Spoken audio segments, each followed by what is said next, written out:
Belville Show is intended for responsible adults only. We advocate to the repeal of marijuana prohibition for adults. We discuss the science, culture, and controversy about America's marijuana laws. We do not advocate any illegal activity and encourage all listeners to learn their state and federal marijuana laws. Opinions and claims made by guests and advertisers on the Russ Belville Show are their own, and the Russ Belville Show cannot be held legally responsible for their validity or reliability. Viewer discretion is advised. The Prohibition Opposition Television Network, brought to you by the National Cannabis Coalition. You take a seed, you plant it, you grow it, you dry it, you roll it, you smoke it.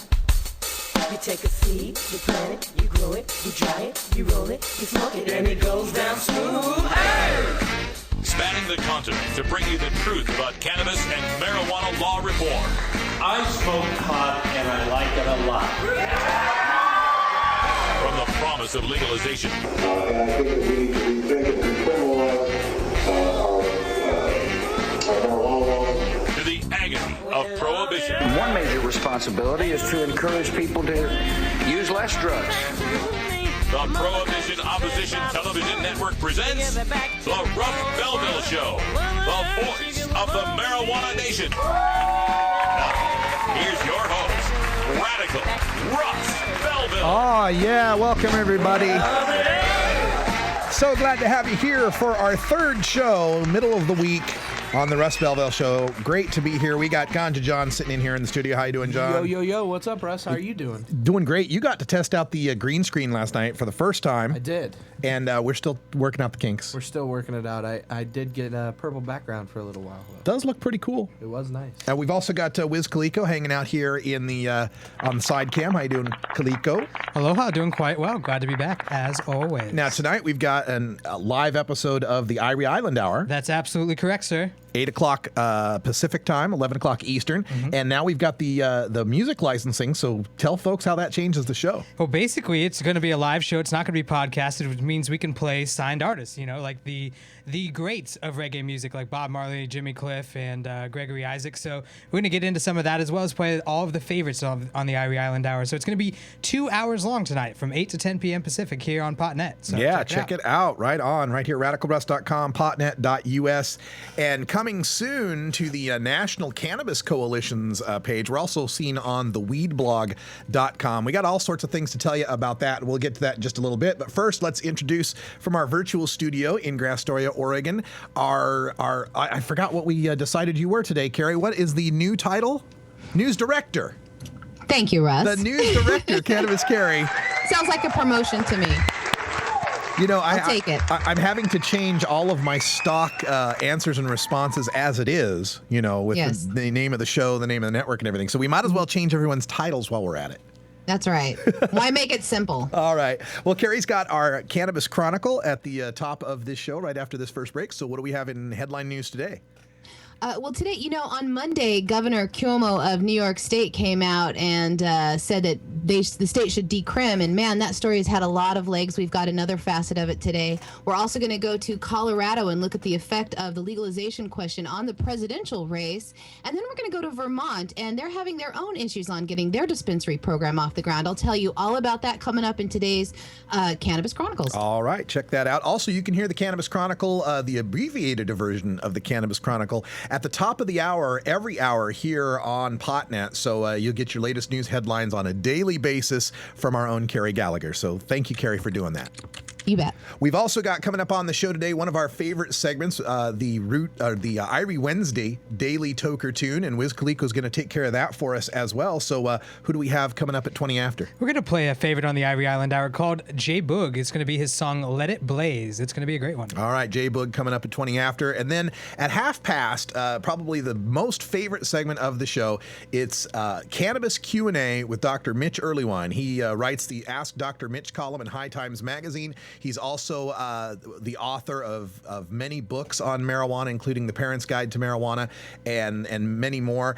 Dr. Mitch will be joining us at 5:30, and you can get your live questions answered through our chat room right here at chatango.com or at radicalruss.com, or you can call in live at 971-533-7111. Just wait till 5:30 when we get Dr. Mitch on the line. And then at the end of the show, time for a little bit of radical rant. I'm going to take a look at the most recent polling in California on the subject of marijuana legalization. As you know, California voted down Prop 19, their chance to legalize in 2010, by a 46% vote. You'll be surprised what the new support for marijuana legalization is in California, at least according to an LA Times poll. And we'll talk about whether or not their medical marijuana and how it's been laxly support for marijuana legalization in the Golden State. Then stay tuned for hour 2. We take your calls, bring you in on the conversation, and have ourselves a whole lot of fun. Check it out all here at radicalruss.com. We're going to take a break. We'll be right back after this. We'll be right back after these messages from our 420 friendly sponsors.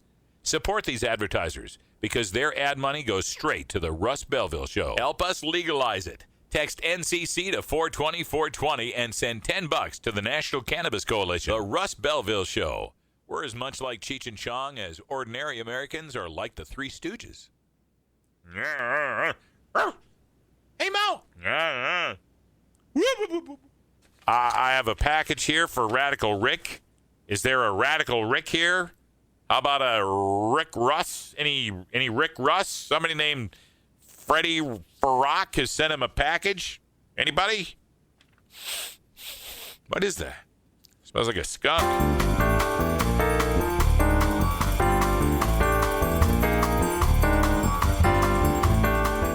Medical marijuana, industrial hemp, ganja sacrament, consumer cannabis.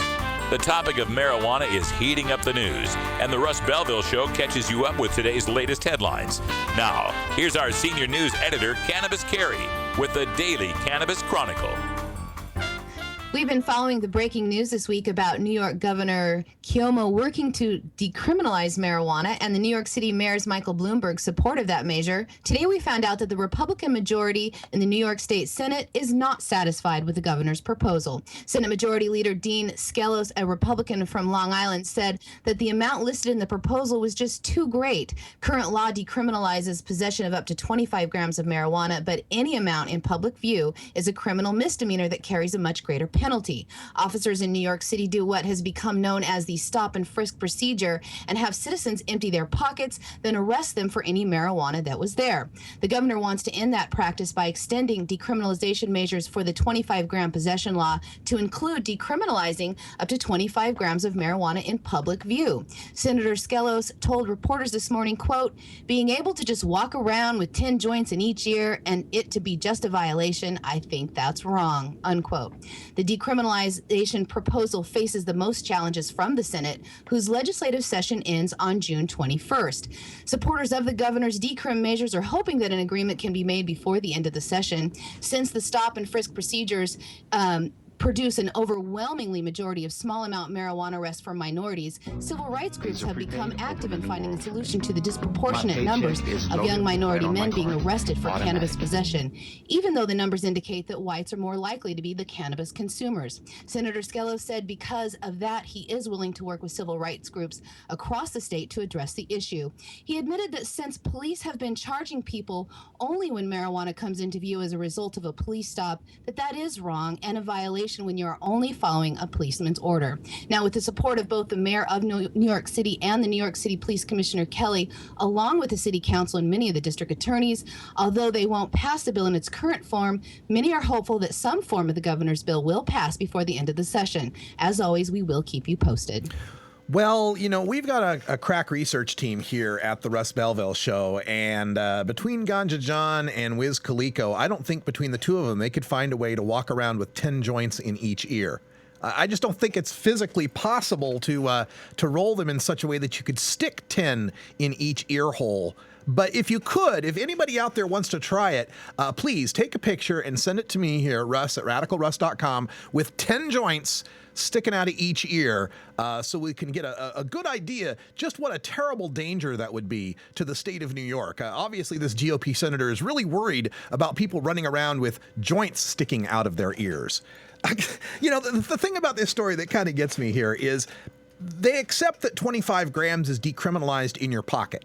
Right? 25 grams in a baggie in your pocket, rolled into joints or not, is something that we're not, that even the Republican senators agree we're not going to arrest you for. We're just going to give you a ticket. But if a cop tells you to take it out of your pocket and you don't know that you can refuse a search, and that being told to take something out of your pocket is a search, folks. When a cop tells you to take something out of your pocket and you have something in your pocket that's illegal, you say no. You say, no, I don't consent to any searches. I'm not taking anything out of my pocket. Now, if he has probable cause to believe that you're carrying, nitroglycerin or C4 explosives or a weapon or something, they'll find the way to get it out of your pocket. But then you're not going to be any more busted than you would have been taking it out of your pocket. See, the deal is that if it's in your pocket and the cop tells you to take it out and you say no, and then they pat you down and forcibly take it out of your pocket, your lawyer can get those kind of charges thrown out by getting the evidence thrown out in court for an illegal search. And even if he doesn't, you're no more busted by having that weed in your pocket and the cop finding it than you giving it to them and making the cop's job easy. But with all that, we're talking about 25 grams or less, what is that? Less than 3/4 of an ounce or close to 3/4 of an ounce, maybe 7/8, but whatever, less than an ounce in your pocket is cool. But if we take it out and it's in public, it's suddenly a huge danger. What is it that these GOP senators are really so scared about? Are they scared that when other people can see weed, there's a problem? Like, as long as there's people out there smoking it and nobody knows, and nobody can tell, nobody can see it, then it's all okay. But the minute we take it out of our pocket and it's visible to the public, then we find danger, then there's a problem, then we need to arrest people. It really kind of shows you what the problem some people have with marijuana is. It's not the marijuana itself. It's not the fact that people are smoking marijuana. It's that when it's public, when we're open about it, when we're free to be who we are, it makes it harder to demonize us. It makes it harder to restrict marijuana use for other people. It makes it, shall I say, normal to be able to smoke marijuana, and other people might say, hey, these laws are stupid. We do need to vote out these guys that keep throwing marijuana smokers in a cage. That's what they're really afraid of. Not the marijuana itself, but that the concept of marijuana just being open and tolerated. Vermont has finally opened up the application process for anyone who wants to run a medical marijuana dispensary in the state. The state will grant licenses to up to 4 commercial growers, and a state spokesman said today that they hope to be selling medical marijuana to state-registered patients by early 2013.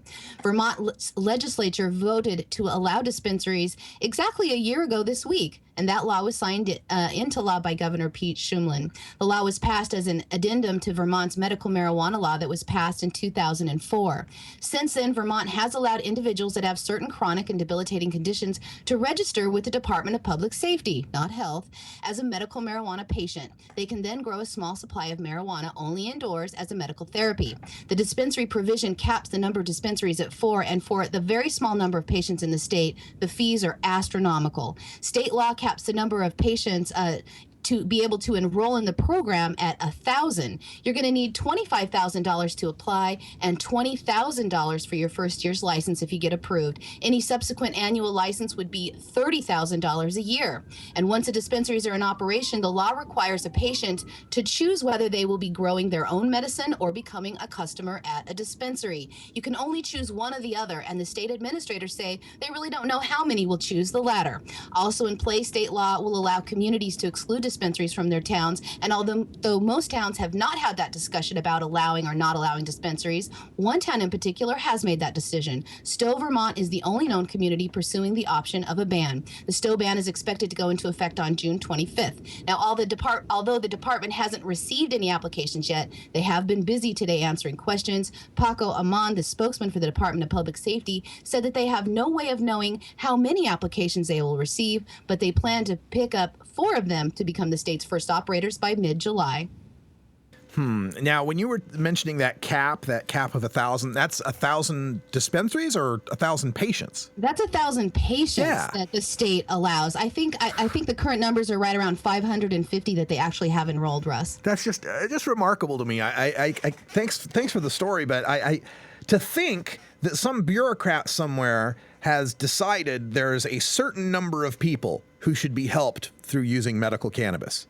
Imagine that Vermont does eventually fill up its rolls of 1,000 people. Imagine that they got the cancer patients and the AIDS patients and multiple sclerosis, epilepsy, and so on. And we find enough people to jump through these hoops now that there's dispensaries, because that's part of it too, is a lot of people, they passed this law in 2004, and then they don't get around to figuring out access till 2011. Well, in that span there of 7 years, how many patients could have been helped but didn't bother because, I can't grow. I don't know how to grow. My landlord won't let me grow. I'm in Section 8 housing, whatever. Or I, just don't have the wherewithal to do it. How many people could have been on these registries, but didn't because there was no access? So 7 years of that, and you keep these rolls down to less than 500 people for how many patients. Now in 2011, you finally come around and vote for dispensaries. 2012, you finally get around to putting them together.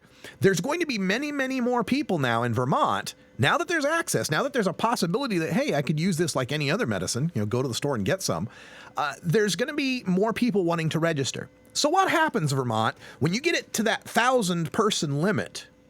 Under state law, only 1,000 patients, and person number 1,001 comes through your door suffering from cancer.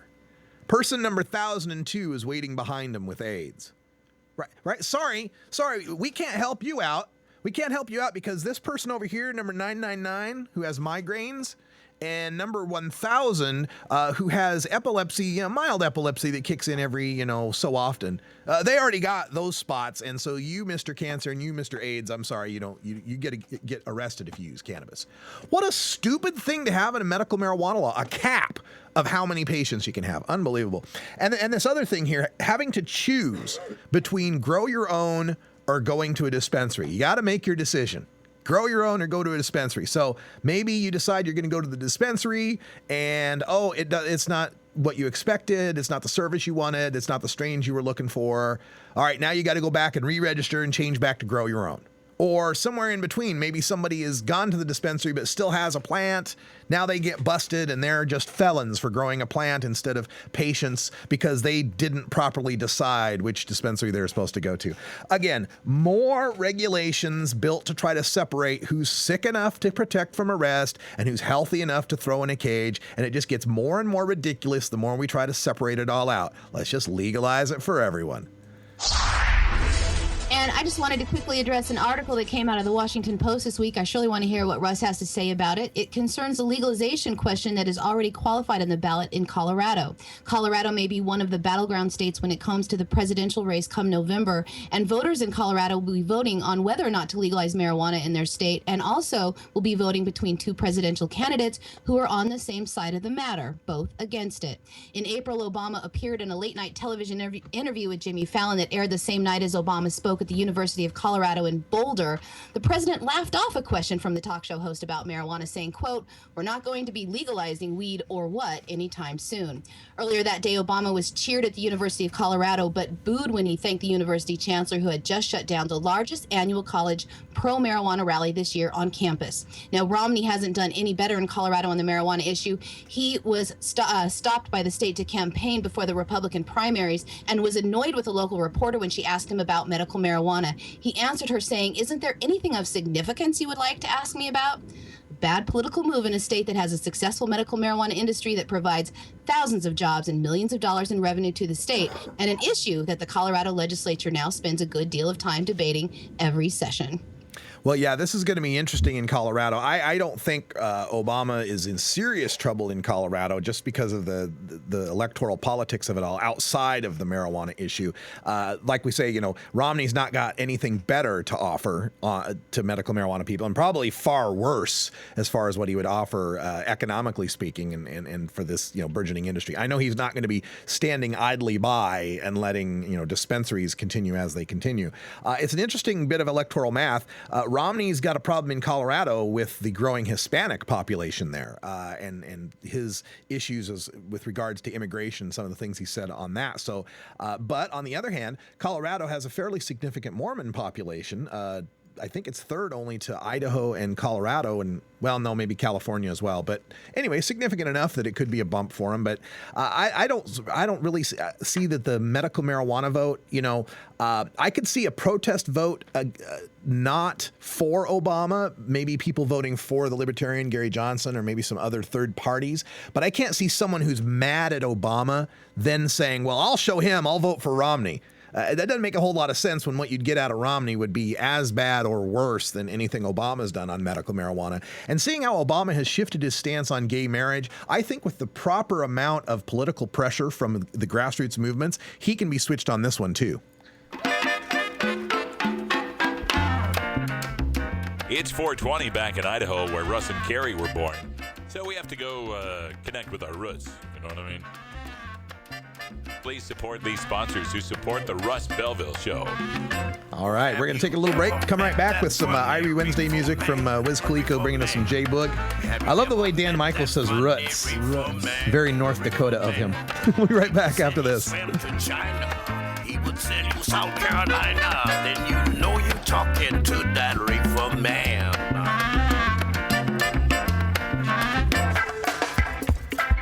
I'm Sub Cool from Team Green Avenger. At TGAgenetics.com, we are working on the leading edge of medical strains. Our strains are rigorously tested for THC, CBD, THCV, and other critical cannabinoids. Know your grow. Check out our genetic diversity at TGAgenetics.com, the home of Jelly Bean, Jack the Ripper, Vortex, and other award-winning cannabis strains.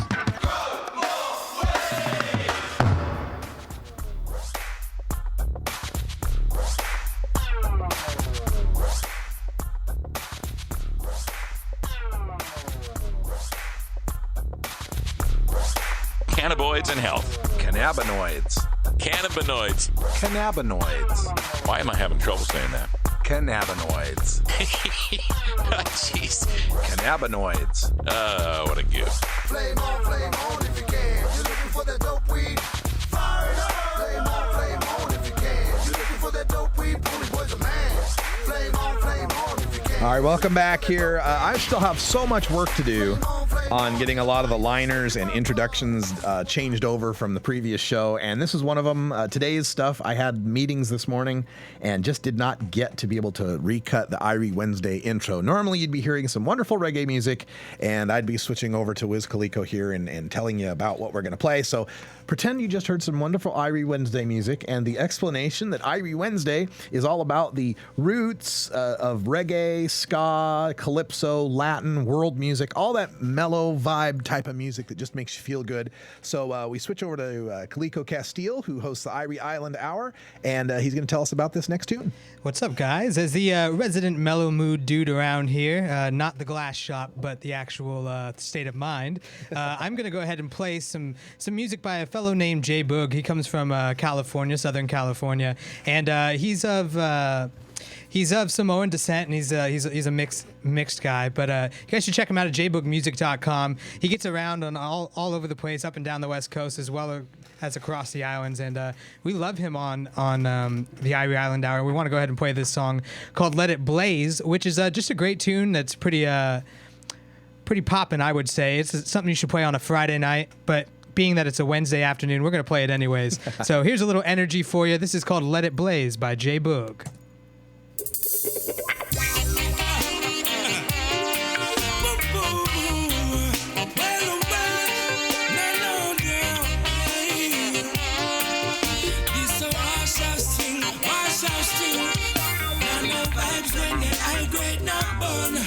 And it not nice when police lock down this zone. It's like when you Alcatraz every day with an overload of stress on the brain. Just let us stay, let us stay, let us stay blazing high grade every day. Yeah, and let us stay playing roots reggae music always. Yeah. As High Times Senior Cultivation Editor, I'm often called... blazing in the air. Sound man playing the music people want to hear. This is not for real, so Babylon know the deal. And respect the vibration where you are feel that just I love the ghetto used to share a love. I know war, so don't disturb the vibe star. Just a try to prosper, not trying to win an Oscar. Babylon here with J Boga utter. I know vibes when they high grade now burn. And it's nice when police lock down the sound. It's like we're living in Alcatraz every day. With an overload of stress on the brain. Just let us stay blazing high grade every day. Yeah, and let us stay playing roots reggae music always. Yeah.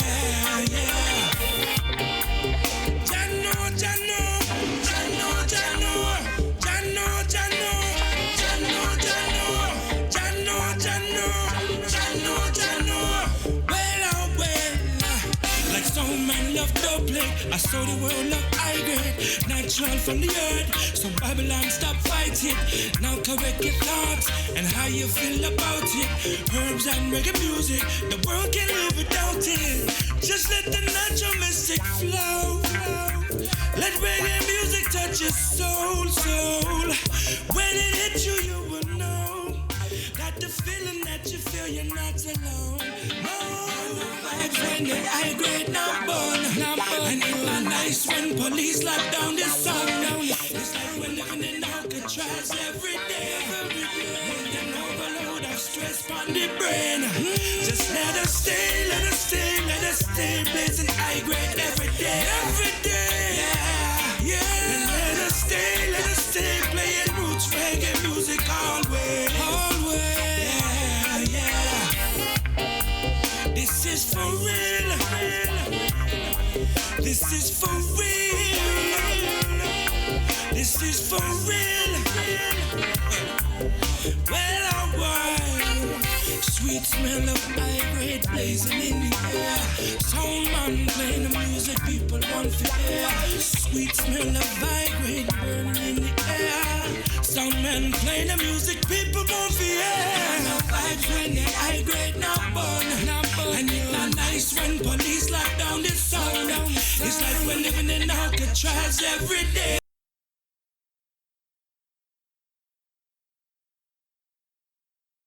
Let us stay blazing high grade every day. The Irie Island Hour. Irie Island music with a splash of student activism from Wiz Khalico at IrieIslandHour.com. As High Times Senior Cultivation Editor, I'm often called into the field and asked to sample or even identify exotic strains of marijuana in their natural habitat. Now, for the first time, I've compiled more than 120 of my favorite strains into this single field guide designed to fit into your pocket as you travel the world in search of your favorite plant. From a friend's closet grow room to the wilds of Northern California, this single guide covers all of today's best-known strains, plus heirlooms and throwbacks, including High Times quality photos and information on each variety's genetic heritage and growing characteristics, plus my personal notes on aroma, flavor, and potency. So this is Danny Danko, author of the official High Times Field Guide to Marijuana Strains, wishing you good times and great ganja. The official High Times Field Guide to Marijuana Strains is available at hightimes.com and finer bookstores.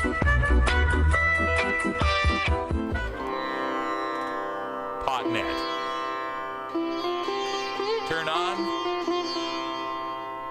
Tune in. And drop prohibition.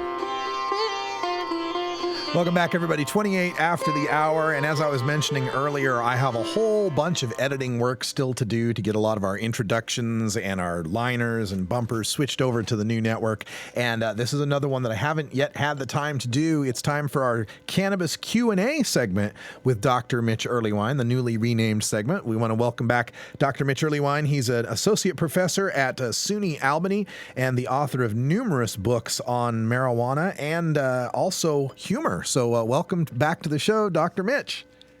Delighted to be on the show with you. I don't know if it's necessarily welcome back or welcome to, because this is the first show you've been on for the new show. It feels brand new to me.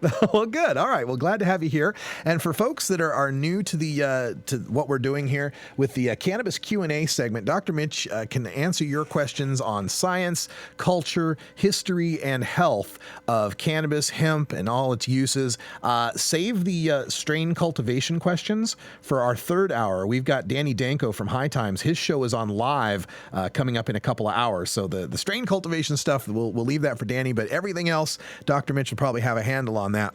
And we're also, we take your calls at 971-533-7111. We can also take your questions through our chat room. So if you want to get up on radicalruss.com, you can ask them through the chat room and Carrie will pick them up for us. But before we get to the questions, we always let Dr. Mitch fill us in on the latest scientific developments. And since I've been away for 3 weeks, I imagine there might be a few things to say. So what's happening in the world of cannabis and science? As it turns out, we're getting a little more evidence about cannabidiol having some novel effects, including confirming its anti-seizure effects, which I was delighted to see, and also some fun animal work showing yet again that, what a surprise, cannabis can enhance appetite even among folks who are really severely ill. So that's fantastic. Nothing new in a sense, but it's nice to confirm that. Yeah, nice confirmation on that. And I know that with cannabis and appetite, a lot of researchers are interested in looking at the endocannabinoid system and how it might regulate appetite. You know, I did a story earlier this week on New York City Mayor Bloomberg wanting to put a ban on large-sized sugary soda drinks in restaurants and such. And I kind of went off on it as being, you know, you're kind of attacking the wrong part of the problem here as far as obesity goes. But with respect to the endocannabinoid system and its possible uses in the treatment of obesity, where are we at on that, and what do you predict might be possible? Well, what's funny, Russ, is we've seen, at least correlationally, that cannabis users are actually less likely to be obese than folks who don't use. And I think in a sense, we're all looking for appropriate stimulation of that system, and some folks get it from food and some folks get it elsewhere. So I think that's certainly intriguing. We saw with that Rimonabant drug that clearly this is not a system you want to mess with pharmaceuticals, because it can lead to depression and oddball things like that, even if it does help you shed a few pounds. But more than anything, I just want to encourage folks to have a lot of nice lean sources of protein and plenty of good vegetables around whenever they're indulging, so they've got something nice to turn to when the inevitable munchies kick in. Yeah, you know, I was looking at this from the point of view of you want to ban large sodas, but, you know, meanwhile you can get an extra large milkshake to go with your Monster Thick Burger. You know, so kind of attacking. Well, the irony of that is more an economic one, where, you know, folks who are poorer really do have to rely on the 99-cent menu, whereas, you know, the ingredients for a fresh salad are a little pricier, and maybe that's the place where we really want to intervene. Mm-hmm. All right, well, we're talking with Dr. Mitch Earlywine and taking your questions on cannabis science, history, culture, and health at 971-533-7111, or just visit our site at radicalruss.com, and you can click into the chat room and give us some questions that way. On the political side of things, Dr. Mitch, we were talking about California and Colorado and Washington and Oregon. Of course, California voted on legalization in 2010. These other three states, Washington and Colorado, are all ready to go with it, and Oregon looks poised to join them on the ballot.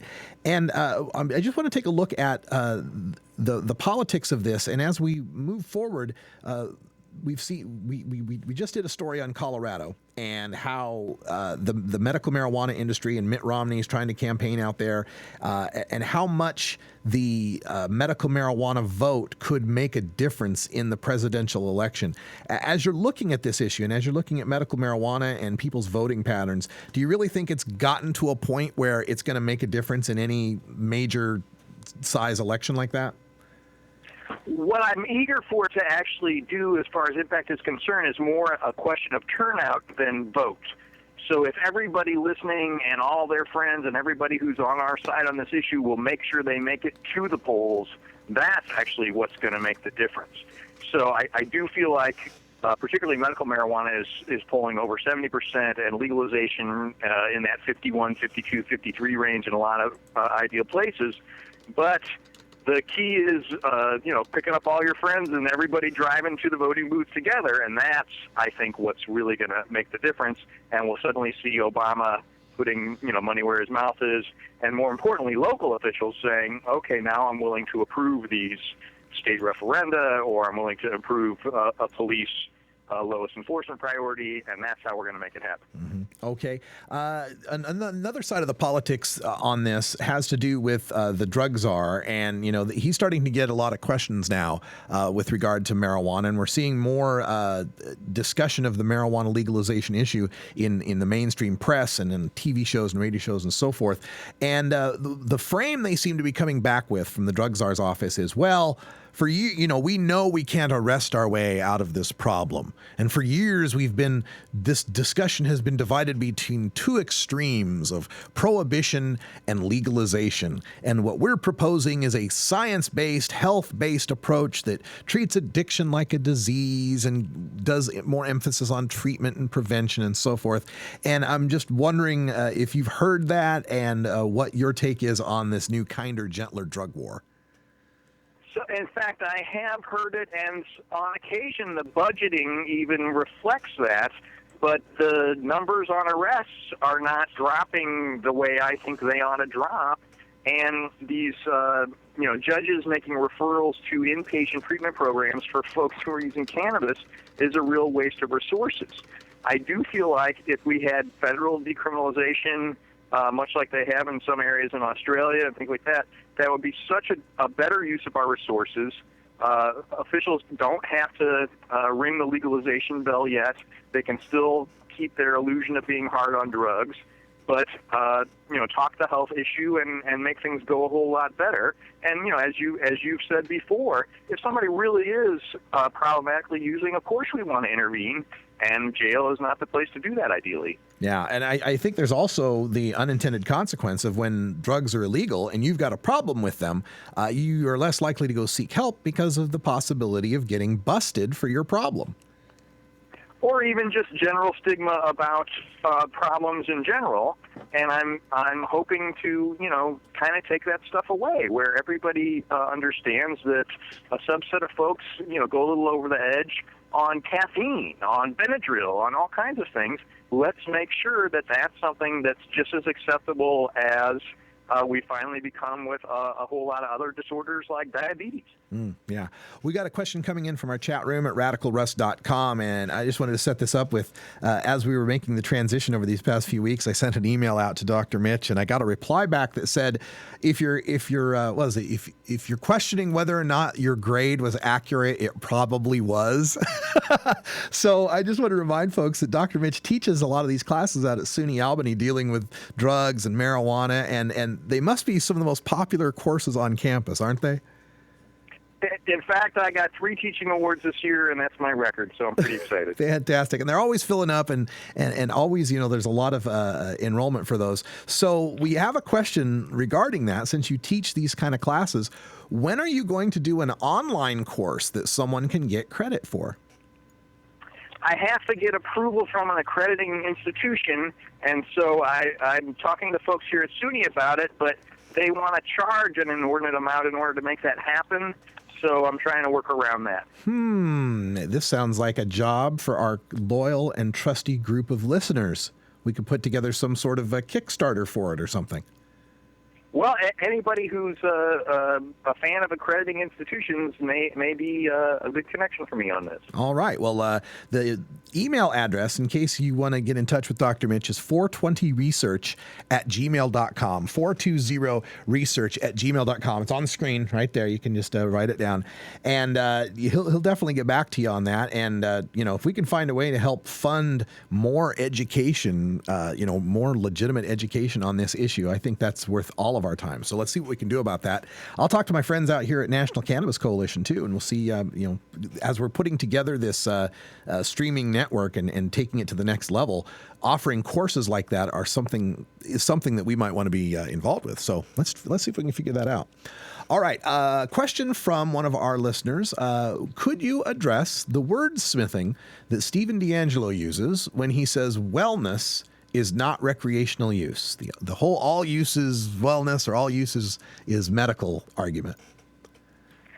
I appreciate his distinctions on that, and I do feel like many of us use cannabis in a way to enhance our wellness, and I think that focus is better than the problem focus in many ways. So if you can imagine assessing folks not only how are things going awry, but how is your spiritual life? How is your academic life? How is your intellectual life? How are your relationships? By all means, let's focus on that. And if cannabis users are doing fine in those domains, which we have incredible data to show that's the case most of the time, then by all means, let's take that approach. Years back, they tried to use the terms drug safety instead of harm reduction, and I felt like that was a step in the right direction as well. So by all means, I'm willing to throw the wellness term around. Mm-hmm. Interesting you bring up drug safety versus harm reduction, and framing is something I always take a big look at. And it is one of the tenets of framing is that when you invoke a frame, even if you're negating it, you're invoking it. So when you say something like harm reduction, you're emphasizing that there's harm. And so when you say drug safety, you're emphasizing that these can be safe. So that's kind of an interesting framing argument there. All right, let's. I'm very much behind that. All right, and one of the latest ones that I'm starting, and I'm trying to work this into my vocabulary, is to no longer say drug war, but to say prohibition war. So, anyway. Don't touch that dial. Oh, I won't. Oh, sorry, my timing is all messed up with the switch over here, so I've still got things going off when I don't expect them to. All right, another question we got here from the chat room. I love this one. If you have a prescription for Marinol, and can you then smoke marijuana, or will they tell the difference between Marinol and natural marijuana on the drug tests? Only if they're doing a specific drug test, but that THCV that we've discussed before can reveal that you're actually using cannabis, not Marinol. And so you can get busted as far as that's concerned, but that test is a little bit separate and a little more expensive and a little less common, so there may be hope. Okay. Here's another interesting question from Timmy out there in the chat room. I like this one. How much does adrenaline affect your cannabis high when you get a big burst of it from fright or excitement? For instance, when someone gets a big scare and then they say, well, that just killed my buzz, is there something to that, or is that just in our heads? What's intriguing is we don't have a ton of data on this, but Bob Peel up in Canada looked at this and basically showed that emotional experience tends to be increased in any direction after using cannabis, including the illusion of sobriety after a big scare or a big emotional reaction. And so there may be an expectancy component to that, but we're definitely seeing that confirmed time and again. It's not adrenaline per se as far as we know, so much as just a general emotional reaction. Okay. And is there any other, when there's other aspects of the marijuana high that sometimes people will say, for example, first-time users will say, well, I didn't get high the first time I tried it. Or long-time users will say, oh, I don't get high like I used to. So how much variation is there in the subjective high people are getting based on, can you not get high the first time? Is that possible? The intriguing thing about not getting high the first time is, of course, if you're inhaling smoke, a lot of folks are just not experienced at that and don't really know how to do that. I feel like folks who use a vaporizer the first time will argue that, in fact, that is a relatively rare occurrence to not get high. And if you're using edibles, there's just no way around it. So I'm eager to see how folks react if that's their first experience. And then overusers who claim that they're not getting as high as they used to, of course, the most compelling argument is tolerance. And we've certainly seen a lot of evidence for that, even in the laboratory. Okay, so, but, one of the things that I experience sometimes out here in a medical marijuana state out here in Oregon is this idea that medical users like to say, well, I don't get high from it. It's not like when recreational users are using it. I'm not getting high from it. It's medicine. But given two people that are, using cannabis at the same rates, does it really matter whether or not it's having a medical effect on the user to whether or not it's having the same psychological effect on the user?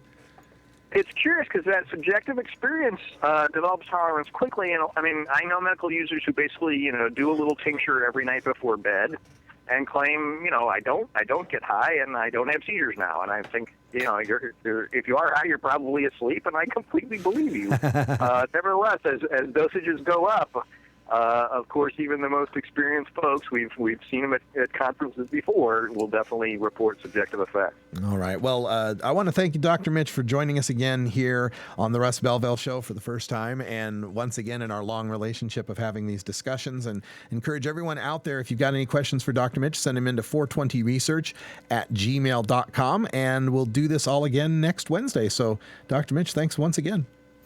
I just want to wish you all the best on the new format and the new show, and I'm really excited about being a part of it. Oh, thank you so much. All right, folks, we're going to take a break, and when we come back, we'll have some time for a radical rant, so stick around.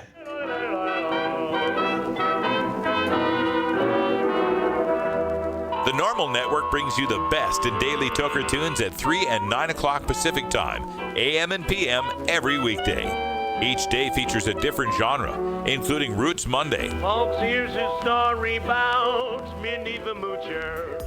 Electric Tuesday. Irie Wednesday. Summer ganja planter, call me the ganja farmer. Groovin' Thursday. And Rockin' Friday. Some played like to hit the ball, some just took the vibe.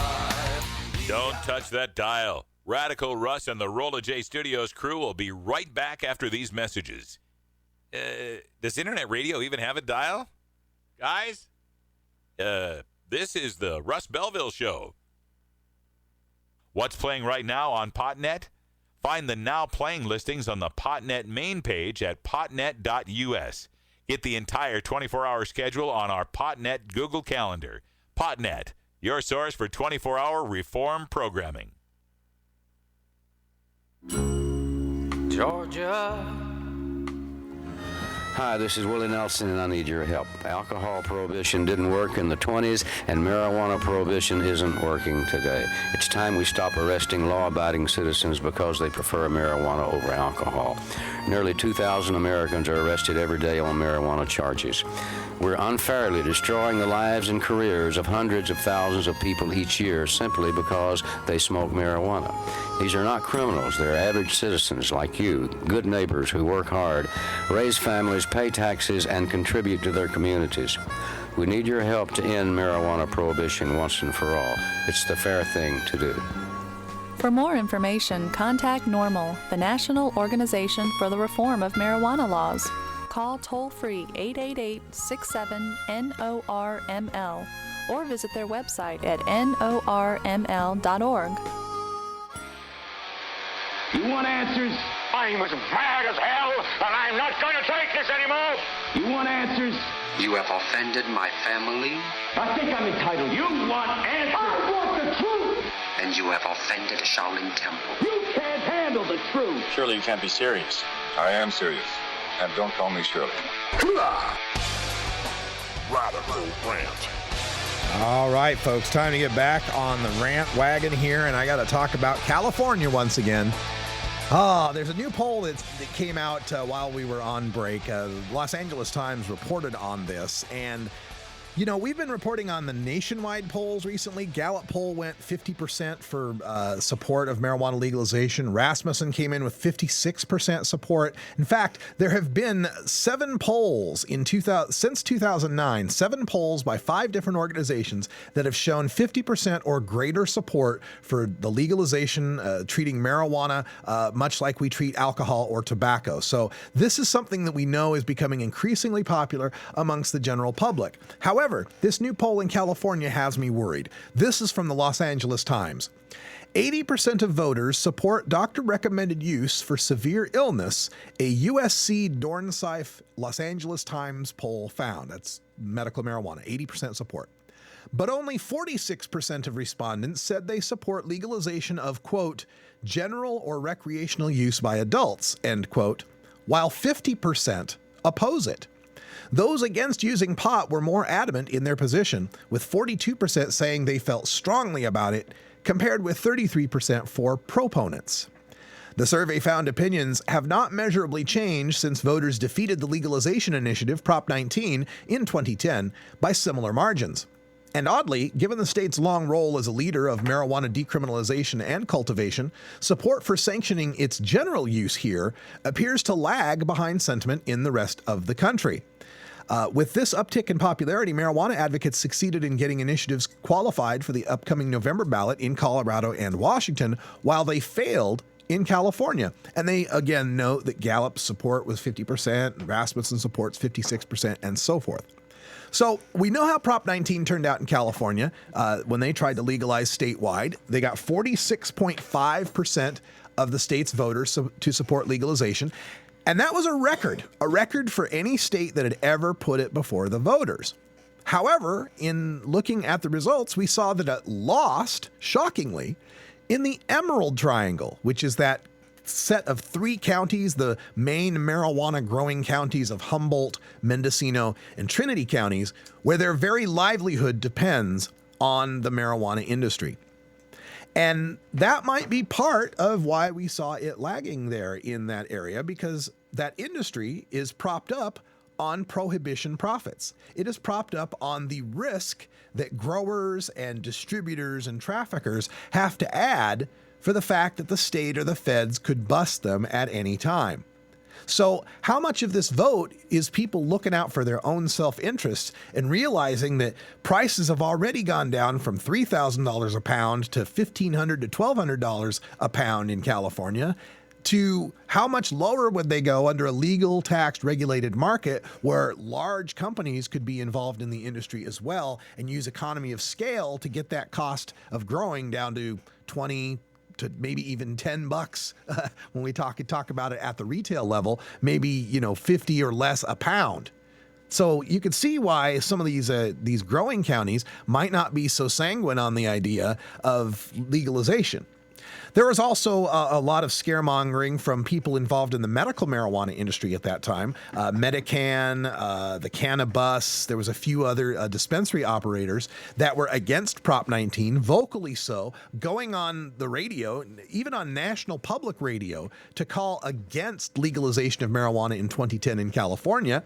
Many of the doctors who write the permission slips, the little $45 permission slips to get medical marijuana in California, had come out against it as well. And there were all sorts of scare stories of how marijuana would be monopolized in Oakland, how Richard Lee, one guy, was going to become the king of marijuana and nobody else would ever be able to grow it. And Philip Morris would buy up all this land and Monsanto would take care of all the seeds and make them Terminator seeds and yada, yada, yada, yada. Heard lots of excuses and a lot of scaremongering, but when you get right down to it, marijuana is still illegal in California today, and it looks like it's going to continue to be illegal because they don't have anything on the ballot for 2012.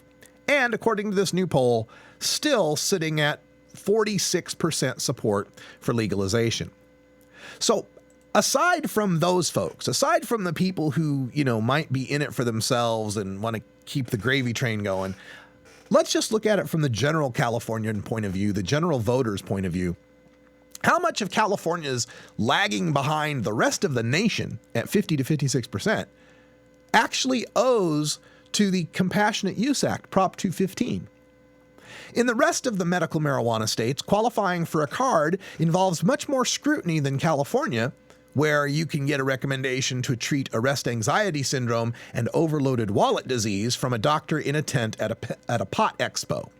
But for people in other medical marijuana states, they still perceive of medical marijuana use as marijuana use for medical purposes.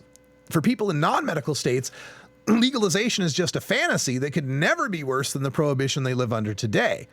But in California, some people probably like it the way it is and don't want to rock the boat. Hey, it's legal enough. All I got to do is go see the pot doc and get my permission slip, and then I can go shop in the best marijuana shops in the world. But then for the people who are against it, who already doubted medical marijuana to start with, they see what has emerged in California as this laissez-faire marijuana commerce with, very little regulation or limits. And maybe they're worried, gee, this is how bad it is when we just let the supposedly sick people get it. How bad will it be when everybody can get it? So has the lax regulation, or in some cases no regulation, under California's Prop 215 actually caused other Californians to reduce their support for what they thought legalization would be? Could it be for the people in Texas or Tennessee or Vermont or Hawaii or anywhere else that answers these polls, they still think of legalization as a concept, as something to be attempted, whereas in California they may have seen it as something that already exists and has gone terribly awry.